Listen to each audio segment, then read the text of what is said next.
Hello, YouTube. I don't know if you can see, I am currently out at the Kennedy Space Center Visitors Complex. That's the Atlantis building there behind me. But I'm not working today. You can see I'm actually dressed like normal because I came here to apply for a job at their hiring event for an interview. I think I've met the minimum requirements of having putting in enough shifts with Spherion. You know, if you've been following the vlogs, then you know that I've been working here the past couple weeks as a temp at Kennedy Space Center. So they have a contract, they're under contract with Spherion that, you know, they can't hire me until I pull in a certain number of shifts. Like I have to do 20 shifts, which I think I did, but they're looking up on the computer right now to see if I meet that qualification. But there is kind of a catch that has occurred. Several things have occurred since coming here to apply that I just found out today that may affect the situation, whether or not I can get hired. Let me get this mounted and then we'll continue the conversation here. Alright, you might think that getting hired at the Kennedy Space Center would be a good thing. But there's caveats. Yeah. One, I have to pass the number of hours with Spherion, which I think I may have just hit, which is you have to do basically 20 days. I have to have been here 20 days working full time, you know, 8-hour days through Spherion before they can hire me. But the biggest caveat is this. The position is part-time with open availability 7 days a week. You know, what does that mean? Well, that means I have to be available any day of the week. I have to pick 5 days at least to be available, okay? And they may or may not call me into work. You know, what does that mean? Well, what that means is basically you cannot take any other jobs. You have to be available on the night before you're supposed to, you know, your first shift of availability. Let's say I tell them I'm available 5 days. On the night before that, I call a number and they will tell me if I'm coming in or not by 5 p.m. Now, if they don't have my name on there, then that means they didn't plan for me yet. So I might not have to come in. But I cannot take another job until the next day, till after 11 a.m. because they could have somebody call in sick or whatever, and they could suddenly tell me I need to come in. It may not seem that significant, but because you have to be available for the next day, even though you don't know if you're working or not, you can't take another position. So that means I couldn't even take another job with Spherion. Now, working here through Spherion, I actually get paid more than I would as a regular employee. The employees get paid quite a bit less than the Spherion employees. So working as a temp, you know, I know what my hours are, I know what my days are, but I only have the job when they need me here. Working here as a regular employee, I have to basically be available upwards of, you know, any day of the week. They tell me I can schedule, like right now they'll allow scheduling like 3 to 5, you know, 3 days or 5 days. But there's no guarantee that you're actually going to work on those days. So you could end up scheduling your availability for 3 days, and they call you in for 1 day. That means you have 2 days that you cannot work. Now you're like, well, those 2 days off, you could work somewhere else. No, because you have to be available to work at the Kennedy Space Center. They call you in. So basically, it could even be like that all week. You could schedule for 5 days, in theory. They could have you working all 5 days, which would give you, you know, 30, 40 hours, depending on how long they have you shifted. It's a temporary, it's a part-time position. So they could have you working all 5 days, or they could end up having you working 1 day. but you have to be available all 5 days. And you cannot take another job on those days because you have to be available. That means, like, if I take the job at Kennedy Space Center and I call in on Monday, let's say I tell them I'm available Monday through Friday, which is not even normal. They want you available on the weekends also, because it gets busy on the weekends.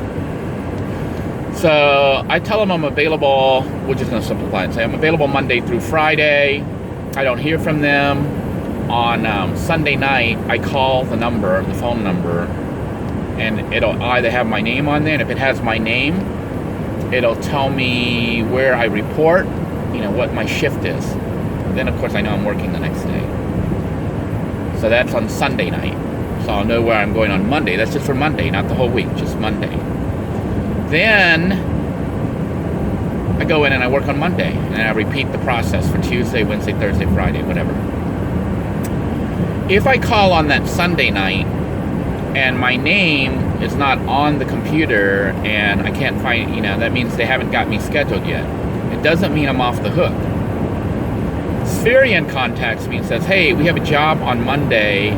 Can you be available Monday? I cannot take that job with Spherian because on Monday morning, I still have to be on call. They can call me as late as 11 a.m. and then I have to come report into the Kennedy Space Center Visitors Complex. If I don't show up, it counts against me it counts as a no-show on my scheduling. So you see what the conflict is. Basically, I give up the opportunity for any other work to be on standby in case they need me. And there is no guarantee on the number of hours you work, and I get paid less than I make as a temp.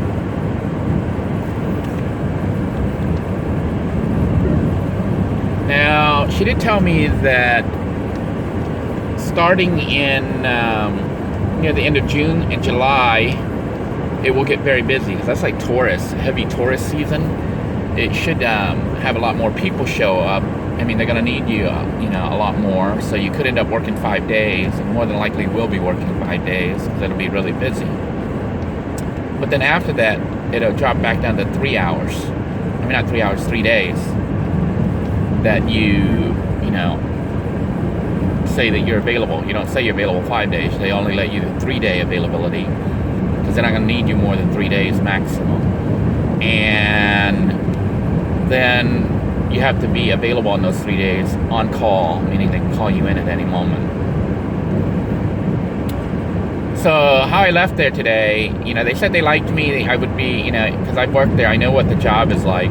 I know, a lot of people go there. They don't know what the job's like. They get hired and they quit.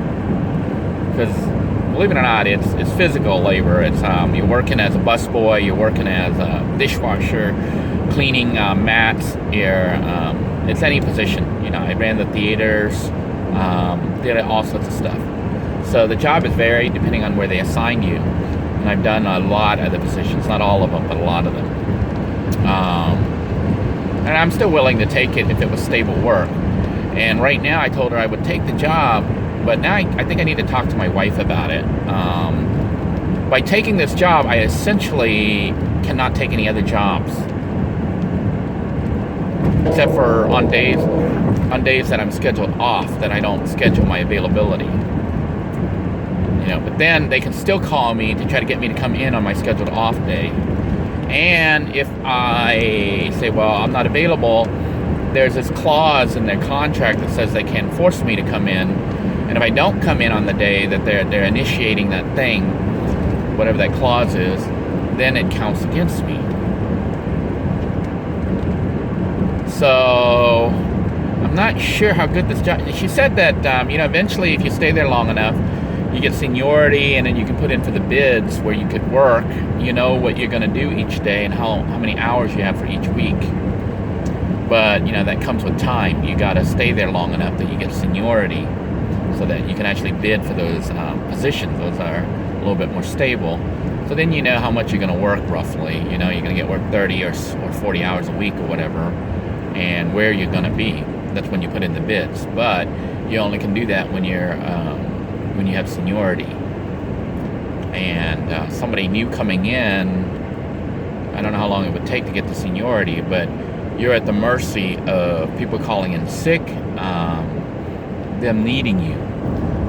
And if they don't need you, you could be stuck with no work. But your bills, of course, will continue. You know, I still have child support, I still have insurance, I still have all these other bills I have to pay. So it's really something to think about. They are going to go ahead and try to review my records. You know, they get in touch with Spherion right now to see how many hours I've worked, see if I've worked 20 days. And then I guess they'll get back with me, and then I got to make a decision on whether or not I want the job. They originally wanted me, but then when I, asked them about the hours and stuff, they're like, well, the thing is, they can't guarantee you. You could end up not working. So you could make yourself available to work for them for a week, and then you cannot take any other job, like with Spherion or whatever. Because if I take a position, let's say I tell them I'm available Monday through Friday, and then they don't call me on Sunday night, and then Spherion has a position for Monday through Friday, I cannot schedule that work for that whole week for Spherion. I cannot say I'm going to go in Monday through Friday.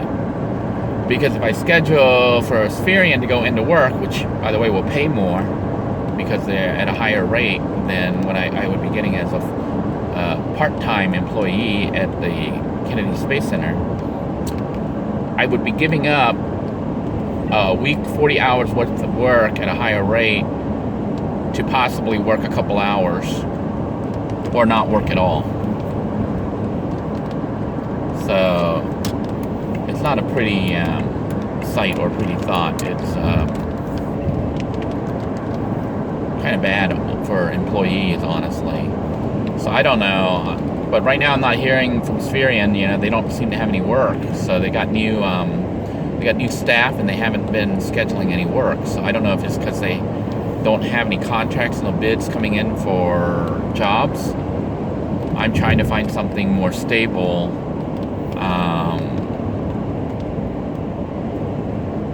And it's looking like it almost seems like all jobs are like that. It's the same way at Walmart. It's the same way everywhere. They want you available 7 days a week on call at any time of the day or night, but they may have you not work all week. It's like if they don't need you, they won't call you in. So you don't get paid. And they don't want you to take another job, because if you take another job and they call you and you don't come in, they ding it against you as an absence that you didn't report to work. And then after, I guess, one or two or three absences, they can fire you. So it puts the workers in a very bad position. So you can either take a job where you don't have any guaranteed hours or pay, And I know some of you keep saying, look for work here, look for work there. That's what the jobs are like in this area. Walmart was like that. And here we're talking about the Kennedy Space Center, visitors complex. So, I don't know. I don't know what I'm going to do. I'm going to talk to my wife. I'm supposed to meet with her later today. Talk to her and see if I should even take this job.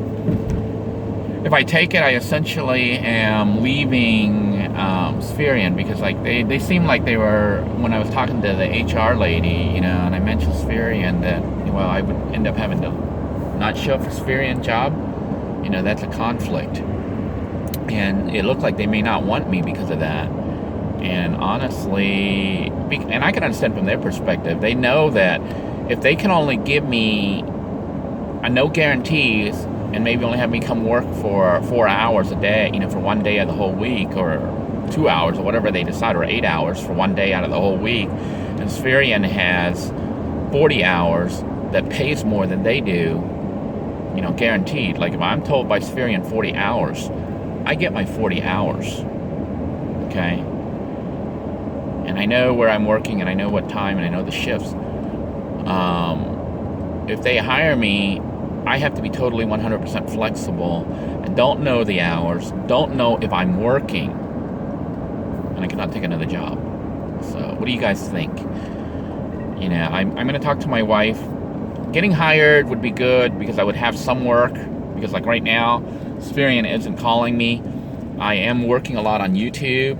I was trying to make longer videos, you know, because they're more in depth and more detailed. But then viewers were complaining about the ads, the number of ads running. So typically I run, you know, like an ad every 3 to 5 minutes is what I try to run an ad at. But if a video is like 20-30 minutes, that's a lot of ads that run, you know, in those slots. And viewers were complaining about it, so I've cut the ad count down to about 4 or 5 ads, regardless of the length of the video. And since I've done that, income has dropped by about 40%, 30 or 40% for the channel. So it may not be possible, you know, it's like a balancing act, because viewers are saying, well, I'm out of here, I can't watch your videos anymore, there's too many ads. And so, you know, I would lose viewers if I have more ads, because nobody wants to sit through a whole bunch of ads, even though they can just hit the skip button. But people are still complaining. I've had several viewers mention that there seem to be a lot of ads. It's because I was running them every 3 to 5 minutes, you know, on a 20-30 minute video. So that's a lot of ads. Or the other option is for me to just not make long videos. You know, I can just go back to making 2 or 3 minute video blurbs, and they'll get an ad each. So if I do that and just make a bunch of, like for example, if I make a 1 minute or 2 minute video, I get 1 ad in there. So I can make 10 of those and I have 10 ads on in 10 minutes. Versus doing a 10 minute video and getting 2 or 3 ads in it. See the difference? So what do you guys think about that? Tell me what your feelings are about the ad situation. If I don't run the ads, it's hurting. It's not hurting a little, it's hurting a lot, because evidently when I had all those ads, a lot of viewers were letting the ads run. You know, we're watching the ads and letting it run through, even though there was maybe upwards of 6 or 8 ads per video, because they were 25 minute long, 30 minute long videos.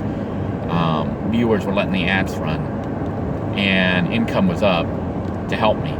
But since I've cut the number of ads down, I don't know if people are still skipping ads or what, but income has dropped by about 20 or 30%. So it's dropped dramatically, like to the point where I'm nervous that it's not going to cover child support payments. Which means that I have to put up more ads and just lose the viewers who don't want to watch all those, you know, videos with long ads, or don't want to hit the skip button. So I guess that's kind of a fine line when you're trying to do a monetized channel and you depend on that income from YouTube. If you don't depend on the income from YouTube, I can understand, you know, but it also hurts your channel to have so many ads, because people get turned off by it. But the length of the videos determine, you know, whether or not there's a lot of ads or not. Or maybe I'll just stop making long videos and just do little blurbs of, you know, like under 3 minutes. So that's another option, is just to do a little blurb. Just say, hi, how's everyone doing, and do a really short blurb video. And every once in a while do a long video. Anyhow, I'm going to tune out because this is becoming a long video. It's almost 20 minutes. And, you know, I'm going to try not to put more than 4 ads on it. Even though really, lengthwise, this video could probably take about 8 or 10 ads. Alright, I'm going to sign out. Until next time, everyone, take care. Let me know your thoughts, and I'll adjust per your feedback. Until next time, take care. God bless you all. Please stay safe. Thank you for tuning in, and I do appreciate your feedback, whether or not you like the ads, whether or not you want to watch the ads. It helps me to adjust on this end to see, you know, what I have to do, or what I need to do, or what I should do. But at the same time, I'm also watching the revenues and how rapidly it dropped by me cutting out ads. So it makes it so that I can't even really concentrate on YouTube. So, you know, those are the 2 things you got to balance. So until next time, everyone, take care. Please give me your feedback. I will take it into consideration and then adjust accordingly. Have a great day, everybody. Bye-bye now.